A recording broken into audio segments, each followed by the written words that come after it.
Stella had never met anyone with hair as white as hers, or skin as pale, or eyes her particular shade of ice-chip blue. Most people at Stella's school had pinkish skin, but Stella was white as a pearl from head to toe. It was something that had always bothered her, especially that she didn't look more like her adopted father. Felix was Stella's father in every sense of the word, but she'd fallen into the habit of calling him by his first name because that was what everyone else did. He wasn't particularly handsome or distinguished, and he didn't sport a moustache, whiskers or sideburns, as was the current fashion. This was in large part because those things required quite a significant time commitment in terms of grooming and maintenance, and Felix said that he had, so far, counted up a total of 134 more interesting ways that he would rather spend his time, including making numbered lists of interesting ways he would rather spend his time. His nose was bent at the top, but Stella loved the way his eyes crinkled at the corners, and his golden brown hair was usually just a little bit too long, curling around his collar, and his mouth always wanted to smile. Felix didn't like frowning. He said it was a waste of good muscle use. Stella had always thought of him as a special person, and the fact that he was a fairyologist proved it beyond doubt. There weren't many humans that fairies would speak to, but they had always liked Felix.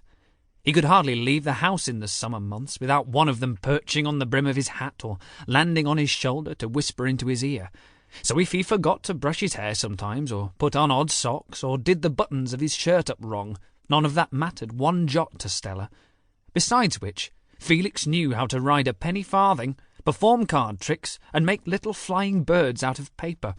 And if that wasn't enough to make someone a favourite person, Stella didn't know what was. "It's twilight present time," he announced, holding up a white box wrapped with a wonky pink bow.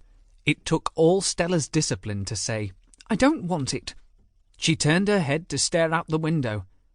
"I cannot believe you are serious," said Felix. He tried to nudge Gruff, who had laid down next to the window seat, out of the way. But nudging a polar bear is a bit like nudging a mountain, and really wasn't any use at all. So Felix climbed over the bear instead, and sat on the seat opposite Stella. "I'd take you in a heartbeat," Felix said quietly. "If girls were allowed on expeditions, then you know I would take you." "It's not fair that girls can't be explorers," Stella said. "It's stupid, and it doesn't make sense." The injustice of it made her whole body tremble. Stella had grown up listening to Felix's stories whenever he returned home from an expedition, and had always loved them. But there comes a time when a girl gets tired of hearing about other people's adventures and wants to start having a few of her own. Plenty of explorers took their sons with them on expeditions. Even Stella's friend, Beanie, was going on this next one with his uncle, the renowned entomologist, Benedict Boscombe Smith. Beanie was the same age as Stella, and he was part elf. He had a long list of dislikes that, so far, included small talk, sarcasm, handshakes, hugs, and haircuts. Basically anything that involved physical contact was a definite no. "You're absolutely right," Felix replied. "It is stupid, and it does not make sense.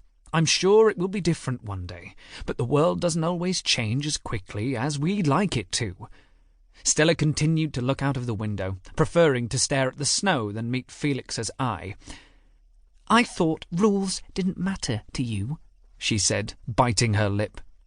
Felix had always said that some rules were okay to break, and, in fact, some should be broken regularly for one's health. When Aunt Agatha said that Stella needed a woman in the house to bring her up properly, Felix was always on her side about stuff like being allowed to gallop around the grounds on her unicorn, or build a fort out of books in the library, or learn how to make balloon animals rather than sew ugly embroidery. "There are some rules that absolutely cannot be broken," he'd say, "like being kind and treating others as you'd like to be treated yourself. But whether or not people laugh at you or think you peculiar or different from them doesn't much matter in the grand scheme of things." "It's not like it would hurt anyone if I went on the expedition, is it?" Stella asked, trying to use Felix's own logic against him. "And if people think it's strange for a girl to be an explorer, then that's their problem, not mine." Felix sighed and put the present down on the seat between them. "My dear thing, I wish it were that simple, but I don't make the rules at the Polar Bear Explorers Club."